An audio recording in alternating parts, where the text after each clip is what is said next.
Bismillahirrahmanirrahim. Assalamualaikum warahmatullahi wabarakatuh. Segala puji kepada Allah, salawat dan salam kepada Rasulullah Sallallahu Alaihi Wasallam. Kita diberi kemampuan dalam melaksanakan aplikasi sehingga Allah ridho kepada kita dan kita pun ridho dengan semua ketentuan Allah. Baiklah, malam ini saya mau menjawab pertanyaan. Ada beberapa pertanyaan yang mungkin sudah saya baca. Ada yang minta didoakan, insya Allah kita doakan. Kemudian yang bertanya tentang kalau Nur Muhammad dijadikan dari Nur Allah, tapi Nur Muhammad bukan Allah, gimana mengenai ruhnya? Pertanyaannya kira-kira seperti itu. Jadi seperti yang sudah saya pernah jelaskan, selain Allah semua makhluk. Jadi Allah benar-benar esa, tidak ada sesuatu yang sama dengannya. Jadi saya menjawab melalui firman Allah.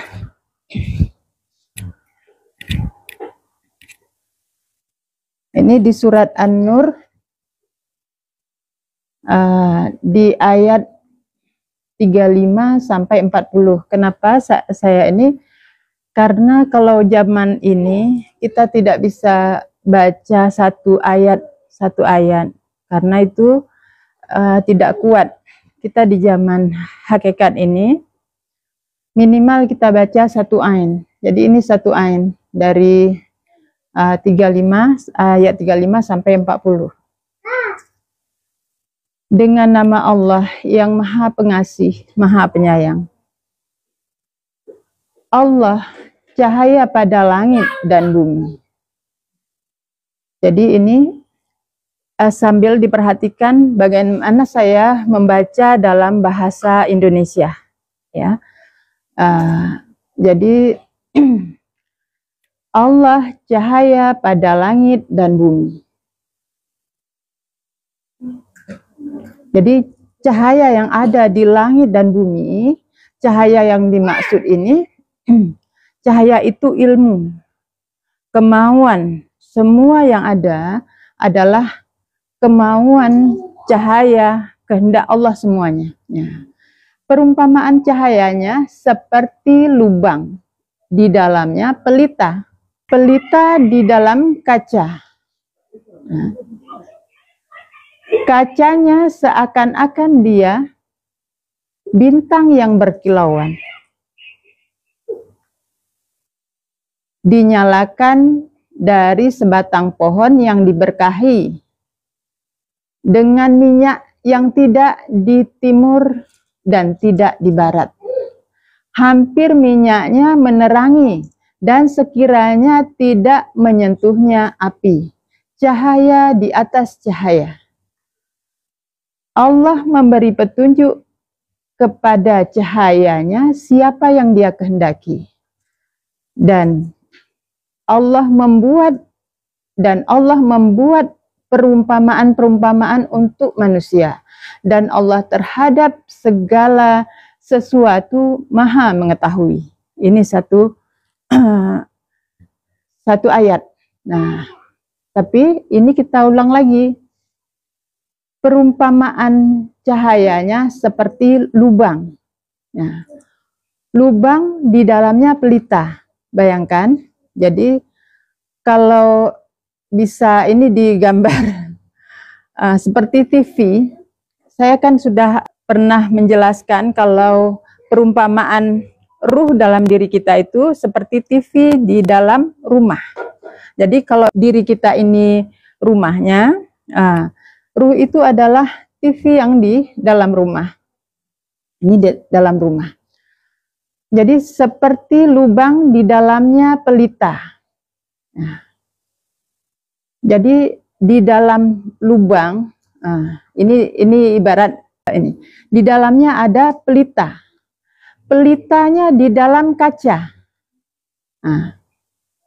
Pelita di dalam kaca. Kacanya seakan-akan dia bintang yang berkilauan. Jadi kacanya saja sudah berkilauan. Dinyalakan dari sebatang pohon yang diberkahi dengan minyak. Jadi ini kalau kita mau menjelaskan ini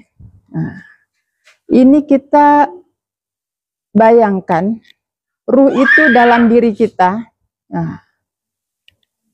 itu dalam dada, yang ruh itu adalah tempatnya. Kalau bisa kita perumpamakan tempatnya itu TV-nya. Tidak bisa apa-apa ruh itu.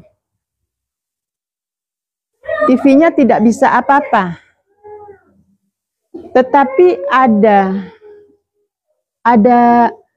yang terprogram dalam TV itu.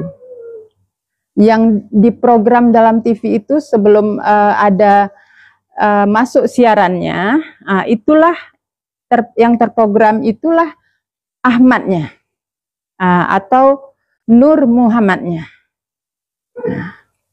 Sedangkan siarannya itu dari Allah.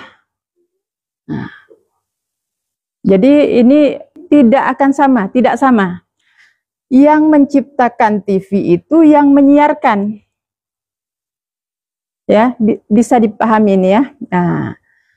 Yang menciptakan TV itu yang menyiarkan, dia memberi siaran langsung. Tetapi walaupun tidak ada siaran, misalnya tidak ada sinyal, tidak ada siaran, dari TV itu punya program yang bisa juga menjadi penerang. Ini dipahami ya. Jadi itulah Nur Muhammad. Sedangkan Nur Allah, dialah yang punya, dia yang Maha Esa, dia yang membentuk siarannya apa, yang menentukan apa, itulah dia. Jadi seakan-akan dia bintang yang berkilauan, dinyalakan dari sebatang pohon. Pohon apa? Iman. Ya. Yang diberkahi dengan minyak. Jadi makanya ada, kalau TV tadi, kita buatkan perumpamaannya seperti TV, itu kan nggak bisa apa-apa TV-nya ini. Inilah yang ruh kita itu. Ruh kita itu tidak bisa apa-apa. Tetapi ada aku, kemauan, diberkahi dengan minyak. Jadi punya energi yang dari aku.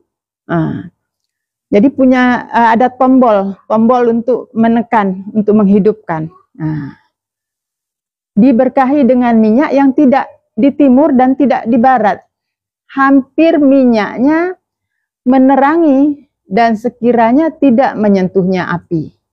Cahaya di atas cahaya. Inilah Nur Muhammad, nur manusia kita semua. Nah, cahaya di atas cahaya. Makanya ini yang menjadi khalifah. Allah memberi petunjuk kepada cahayanya siapa yang dia kehendaki. Jadi hakikat manusia inilah cahaya. Dan Allah membuat perumpamaan-perumpamaan, banyak perumpamaan untuk manusia. Dan Allah terhadap segala sesuatu maha mengetahui. Nah, jadi ini kalau sering melihat cara membaca ini, insya Allah akan mudah baca arti yang seperti ini. Jadi ini kan masih ada tanda ini, tanda sambung, berarti belum ceritanya belum berhenti. Makanya kita tidak baca satu ayat karena satu ain itu satu pokok bahasan yang saling menguatkan. Di dalam rumah yang Allah izinkan untuk ditinggikan dan disebut di dalamnya namanya. Ya. Jadi di dalam rumah, ini rumah, atau diri kita ini kan rumah. Di dalam rumah yang di dalam mana tadi? Yang Allah izinkan untuk ditinggikan dan disebut di dalamnya namanya. Maksudnya ditinggikan derajat. Bertasbih kepadanya di dalamnya, mereka bertasbih di dalamnya kepadanya pagi dan petang. Jadi inilah untuk orang-orang yang disebut di dalamnya namanya, ditinggikan, orang-orang yang ditinggikan derajatnya, dan banyak menyebut nama Allah. Inilah yang cahayanya akan semakin berkilauan. Laki-laki yang tidak melalaikan mereka perniagaan dan tidak jual beli atas mengingat Allah, dan mereka mendirikan sholat dan menunaikan zakat. Mereka takut dengan hari berguncangnya di dalamnya hati-hati dan penglihatan. Ini orang-orang yang mana adalah orang-orang yang tidak melalaikan mereka perniagaan dan jual beli atas mengingat Allah. Inilah orang yang cahayanya semakin ditinggikan, bersinar. Supaya Allah membalasi mereka sebaik-baik apa yang mereka kerjakan dan menambah mereka dari karunia-Nya. Dan Allah memberi rizki siapa yang Dia kehendaki dengan tanpa perhitungan. Dan orang-orang yang ingkar, kalau tadi yang disebut semua ini adalah untuk orang-orang yang beriman, orang-orang yang mengingat kepada Allah. Dan orang-orang yang ingkar, amal mereka, ini balasan, amal mereka seperti fata morgana di tanah datar. Fata morgana itu pandangan yang kita melihatnya seperti ada air. Seperti kita kalau sedang panas matahari itu, kita lihat dari jauh, kayaknya ada air gitu. Orang yang kehausan mengiranya air, hingga ketika mendatanginya tidak mereka mendapatinya sesuatu, dan mereka mendapati Allah di sisinya memenuhinya perhitungannya, dan Allah maha cepat dengan menghitung.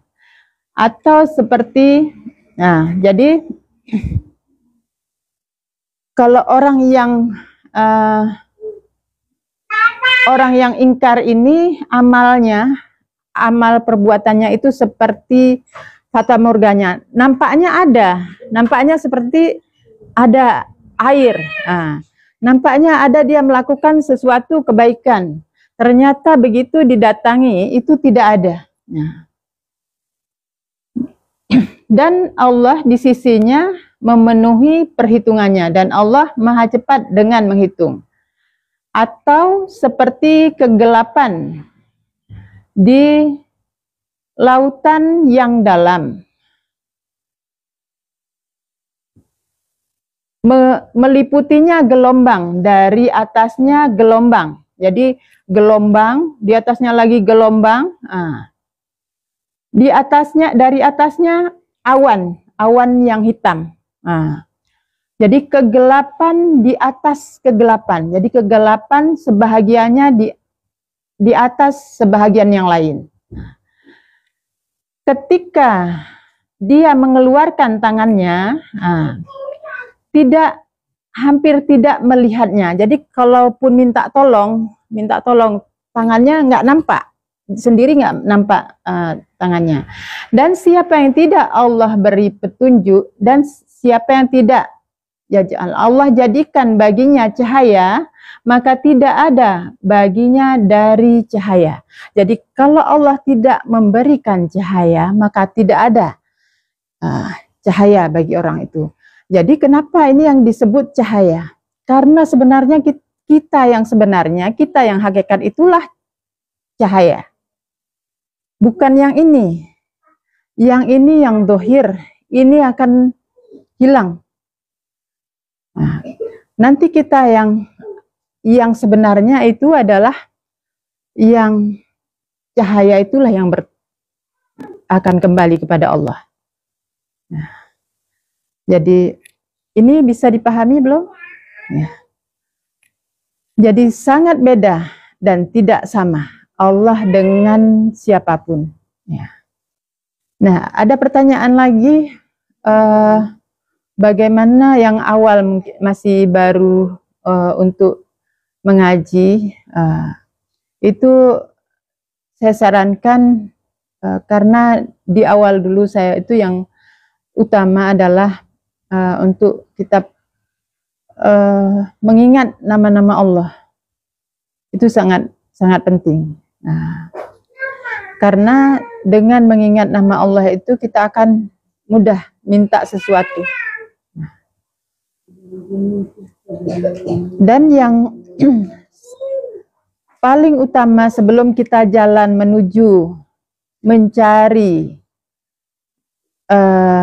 Allah dan untuk dapat bersama dengan Allah, itu adalah pengharapan kita, permintaan kita kepada Allah dengan hati kita itu untuk apa? Memang minta kepada Allah, saya akan kembali kepadamu ya Allah. Kemudian kita tancapkan harapan kita itu untuk bertemu Allah di hari kemudian, untuk menemui Allah. Ya. Jadi kalau kita sudah mengharapkan bertemu dengan Allah, kita akan mempersiapkan pertemuan itu. Jadi yang kita lewati dunia ini untuk menjadi jalan saja, bukan menjadi tujuan. Kalau tujuan awal kita itu masih salah, pasti kita akan terhenti pada tujuan dunia. Itu langkah pertama untuk memang orang yang mendapat hidayah mungkin masih bingung di awalnya itu begitu. Pertama, harapkan tujuan ketok palu ibaratnya. Nah, kita berharap untuk kembali kepada Allah, menemui Allah. Kemudian setelah kita harapkan itu, senantiasa kita minta pagi, petang kita untuk apa? Dalam ketaatan. Nah, makanya yang saya sampaikan selalu, buat pagar Subhanallah walhamdulillah wala ilaha illallah Allahu akbar. Subhanallah, maha suci Allah yang mencipta, yang mengatur, yang menggerakkan. Itu jangan cuma dihafal, tapi harus dengan kesadaran. Masuk dalam hati, niat benar. Saya ini ya Allah, saya bicara kepadamu ya Allah. Kadang hewan ternak kita ini mengganggu kadang-kadang. Ya. Jadi masukkan dalam kesadaran betul-betul ya Allah, maha suci Engkau yang mencipta, yang mengatur, yang menggerakkan. Kita minta, kalau ini untuk kesadarannya dulu. Subhanallah walhamdulillah, segala puji milik Allah. Karena apa?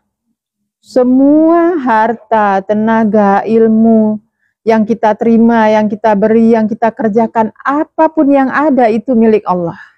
Maka segala puji itu milik Allah. Jadi kalau kita masih ada rasa ingin dipuji, itu ada penyakit yang kita harus segera bersihkan. Nah, kalau kita suka disanjung, ini penyakit. Nah, berarti kita belum kenal siapa kita, siapa Allah. Nah, wala ilaha illallah, tidak ada lain yang kusembah kecuali Allah dari belakang. Jadi sembahan kita, yang kita ikuti, yang kita patuh, itu Allah, bukan yang lain. Jadi kalau ada sesuatu yang membuat kita melalaikan Allah, ya, berarti itu sesuatu yang disembah. Kalau kita mengikuti keinginan kita, enaknya apa, atau sesuatu yang membuat kita lalai dan itu menjauhkan kita dari Allah, ya, itu berarti sesuatu sembahan lain. Nah, itu tinggalkan. Segera tobat, segera. La ilaha illallah, kita sadari tidak ada lain yang kusembah kecuali Allah. Ya Allah, hamba tidak mau menyembah apapun, hamba tidak mau menyembah hawa nafsu, maka tolonglah hamba agar teguh dalam pendirian. Menyembah itu adalah mengikuti dengan tunduk patuh. Menyembah Allah berarti mengikuti Allah. Mengikuti Allah berarti mengikuti Al-Quran. Jadi makna tahlil la ilaha illallah itu adalah pernyataan kita benar-benar akan mengikuti Allah melalui Al-Quran. Karena Al-Quran ini adalah akhlaknya Rasulullah, maka kita berusaha, kita baca, kita pahami, kita laksanakan lahir batin kita untuk apa? Bisa mengikutinya, mengikuti akhlak Rasulullah melalui yang kita baca ini. Sehingga kita akan dirubah oleh Allah. Tetapi jangan lupa, garis bawah, bermohonlah. Karena kita tidak akan mampu. Dan Allah memberi apa yang kita minta. Maka mintalah apa yang kita butuhkan. Misalnya, ya Allah, hamba masih fakir dalam ilmu.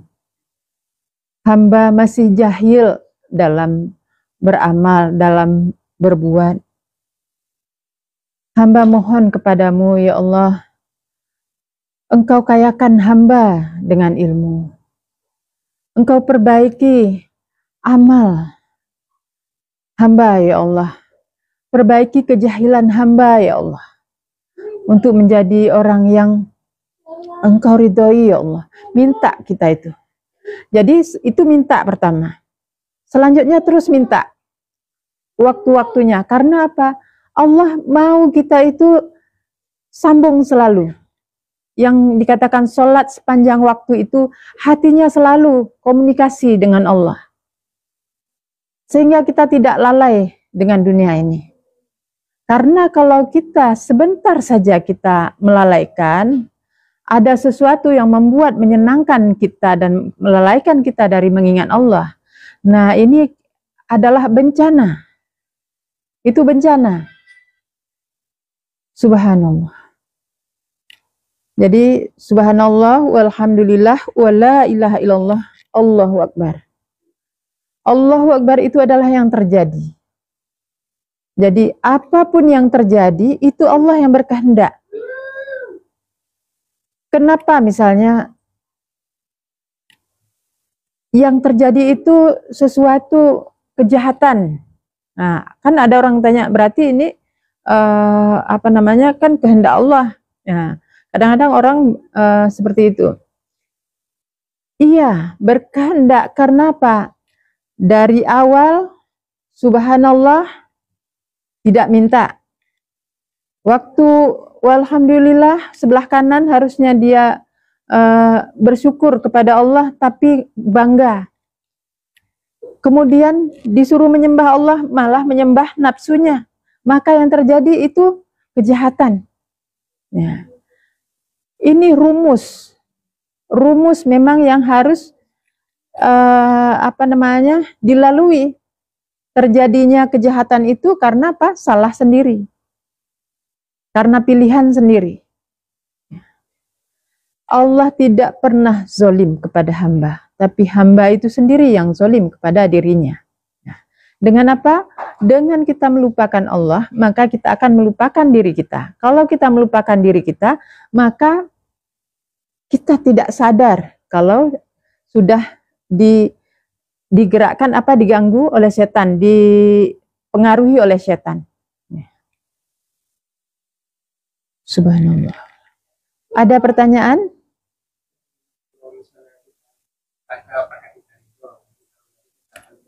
Oh iya. Ada pertanyaan, kalau ditetapkan ke neraka apakah ridho saja? Senjata orang beriman itu kan doa. Benar, senjata orang beriman itu doa. Makanya dengan senjata itulah kita minta. Siapa yang berani, sanggup? Kalau ditanya tidak akan sanggup. Dunia aja kita dikasih sakit sedikit nggak sanggup. Jadi, ya Allah, ini salah satu yang pernah saya mendengar doanya itu seperti itu. Nah, untuk dihindarkan dari neraka itu. Ya Allah, apabila Engkau telah menetapkan aku dalam neraka, hasil perhitungan nanti aku akan masuk dalam neraka. Ya Allah, hamba mohon Engkau rubah ketentuanmu itu, ya Allah, ketetapanmu itu Engkau rubah, ya Allah. Allah Maha penerima doa, Allah Maha mengabulkan. Itu harus yakin orang yang minta itu. Kalau Allah Al-Mujibu, Allah Maha mengabulkan. Allah Al-Ghafur, Maha mengampuni. Ya. Jadi ini makanya dari awal tadi saya bilang Asmaul Husna harus paham. Nah, sehingga begitu kita ada apa yang kita butuhkan, minta sama Allah. Ya. Yakinlah kalau memang hati yang minta, bukan nafsu yang minta, Allah Maha mengabulkan. Ya. Jadi gimana bedanya? Nah, inilah yang kita harus bisa bedakan, yang mana nafsu kita, yang mana ruh kita sendiri, diri kita sendiri. Subhanallah. Ini sudah Parul ya. Ada lagi mungkin pertanyaannya yang saya lupa. Jadi di zaman yang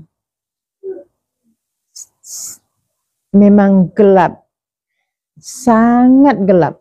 Nah, karena dukhon itu adalah penutup. Nampaknya putih, cahayanya putih, tapi nggak bisa kita melihat. Ya. Artinya apa? Yang melihat itu apa? Kesadaran kita untuk melihat Allah. Nah, ini sangat terganggu. Tetapi kalau kita diberi cahaya oleh Allah, cahaya atas cahaya, nah itu insya Allah tembus. Kita akan mampu dalam kesadaran. Jadi untuk memahami ini nggak bisa sebentar, apalagi prakteknya kurang atau zikirnya juga kurang. Tapi ini insya Allah sangat lebih cepat kita nih. Nah, jalan yang ini, jalan makrifat, jalan menuju kepada Allah yang sangat dekat, sangat cepat.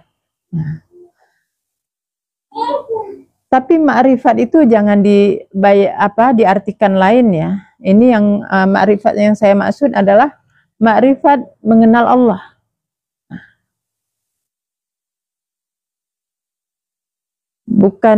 Bukan yang lain. Saya lupa ada pertanyaan.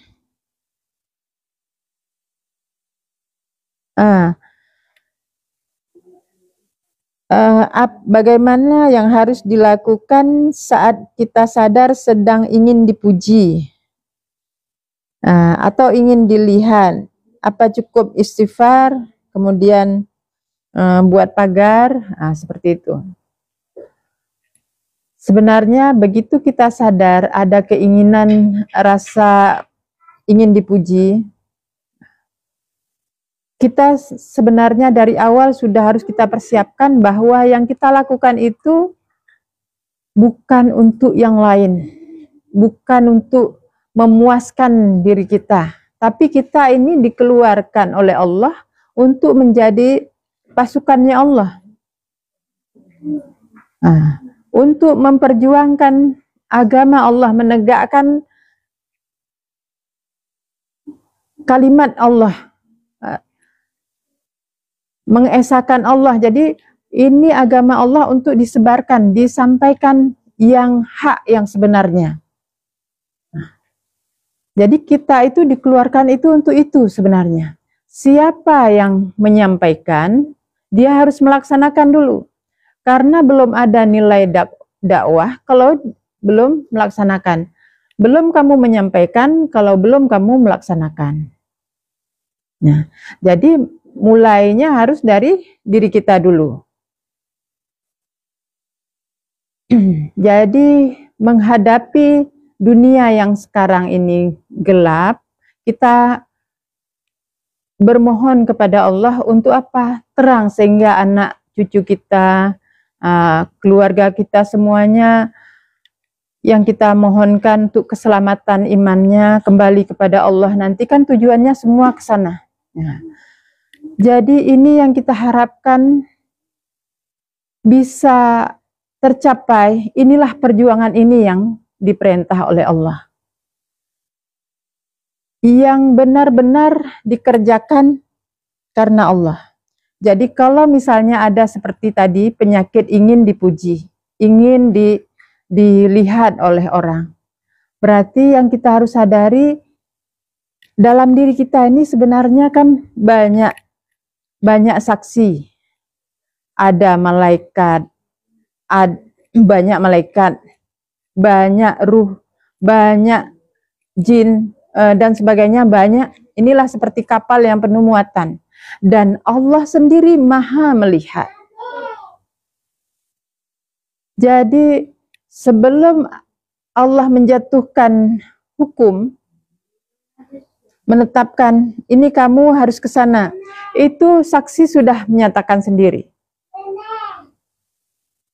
Dan diri kita udah merasakan sendiri. Subhanallah. Jadi makanya kalau ada rasa-rasa yang seperti itu, ingin dipuji, itu berarti dia berusaha untuk menghilangkan amal kita, untuk merugikan kita. Nah, ini kita harus segera sadari dan kita, ya Allah, ini milikmu, bukan milik saya. Jadi keikhlasan itu yang kita kerjakan hanya karena Allah itu perlu kita setiap harinya kita harus naik dari sebelumnya. Tingkat kita mungkin masih ada maunya yang lebih, maunya apa. Nah, ini sampai maunya yang mau Allah itulah yang saya mau. Sampai begitu. Sehingga tidak ada keberatan apapun dengan apa yang Allah putuskan. Dengan hukum Allah baik, senang. Nah, jadi ini kalau ada rasa-rasa seperti itu, mulai membersihkan hati, kenali diri yang seperti saya sudah pernah jelaskan. Saya ulang lagi ya.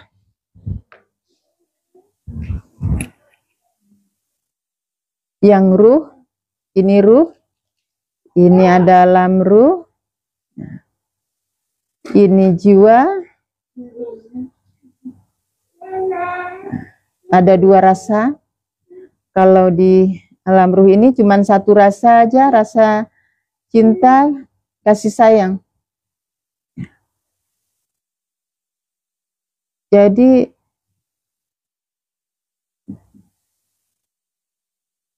maka di sini dimulai semua segala aktivitas itu disuruh kita Bismillahirrahmanirrahim agar senantiasa kita di dalam arena ini. Kemudian di sini ada nafsu. Di luar nafsu ini ada tempelan-tempelan setan iblis. Ada susah, sedih, marah, dan seterusnya ini angku, ujub dan sebagainya semua penyakit-penyakit hati. Ini adalah dengan sebab dilihat. Apa yang dilihat oleh kejadian-kejadian, yang didengar dari telinga, yang dilihat oleh mata, yang menimbulkan rasa-rasa ini akan ditempelkan oleh iblis dalam diri kita. Kalau kita mengikuti nafsu kita, ada yang maunya seperti ini. Mau saya itu kan dia harus seperti itu. Nah, ini akan masuk rasa ini ke dalam jiwa kita. Sehingga nanti jiwanya akan merasakan sedih yang berlebihan. Misalnya ini dalam jiwa ini kan rasa senang atau tidak senang. Cuman dua rasa aja. Ini akan naik rasa tidak senang ketika kita mengikuti nafsu, rasa sedih masuk dalam rasa tidak senang, maka meterannya akan naik sehingga rasa tidak senangnya akan memenuhi diri orang itu. Nah, jadi untuk menghindari ini, rasa sedih, susah, gelisah, marah, ini berarti yang harus kita hindarkan adalah mengikuti hawa nafsu. Nah, makanya ada hadis Nabi mengatakan kalau orang akhir zaman itu banyak perempuan yang masuk dalam neraka. Jadi perempuan itu juga jangan dipikirkan hanya fisik, tetapi orang-orang yang lemah, orang-orang yang tidak kuat dalam mengemban agama Allah. Nah, ini masuk nerakanya karena apa? Karena mengikuti hawa nafsu ini.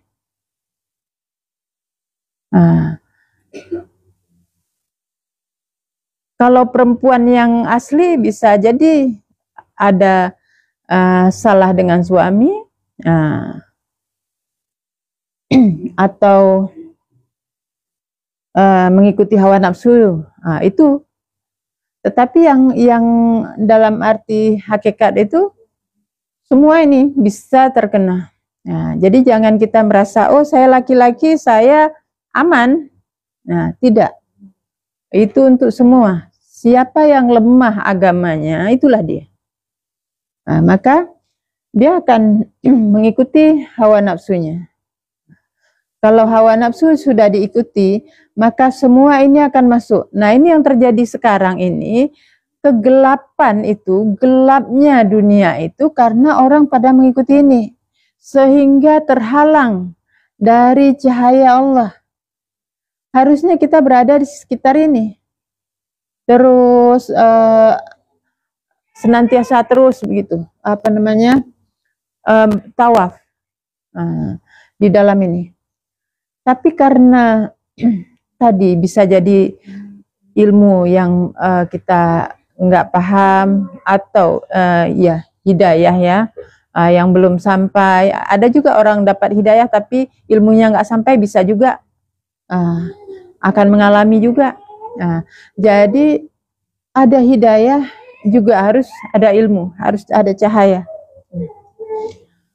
Subhanallah walhamdulillah wala ilaha illallah.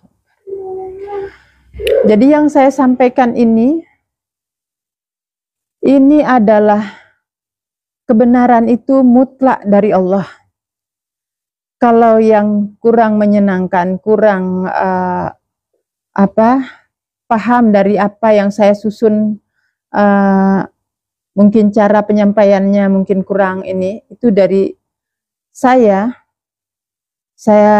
minta ini dimaklumi, boleh ditanya sehingga tidak tersangkut. Jadi tidak ada jalan lain kita untuk selamat itu. Permohonan yang senantiasa kepada Allah, berhubungan yang senantiasa kepada Allah, pegangan kita, tongkat Nabi Musa yaitu Al-Quran. Ya. Jadi jangan takut mati, ingat mati. Ya. Takut itu hanya kepada Allah. Nah ini yang sekarang ini penyakit yang paling banyak itu takut mati. Begitu ada hanya sedikit tai lalat datang, ibu ini nggak apa-apa, ini nggak bahaya. Padahal umurnya sudah dewasa tua. Nah ini kan satu yang disayangkan. Nah, jadi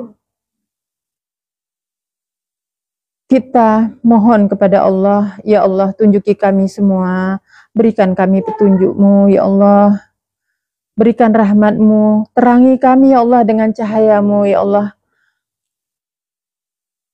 Allahu Akbar ya. Kita minta selalu itu supaya apa? Kita jauh dari kegelapan. Setan iblis itu gelap. Cahaya Allah itu terang. Sehingga insya Allah kita akan dapat jalan kembali yang mudah. Mungkin untuk malam ini saya nggak perpanjang kalau nggak ada pertanyaan. Tapi kalau ada pertanyaan nanti kita akan sambung lagi. Untuk malam ini saya akhiri. Assalamualaikum warahmatullahi wabarakatuh.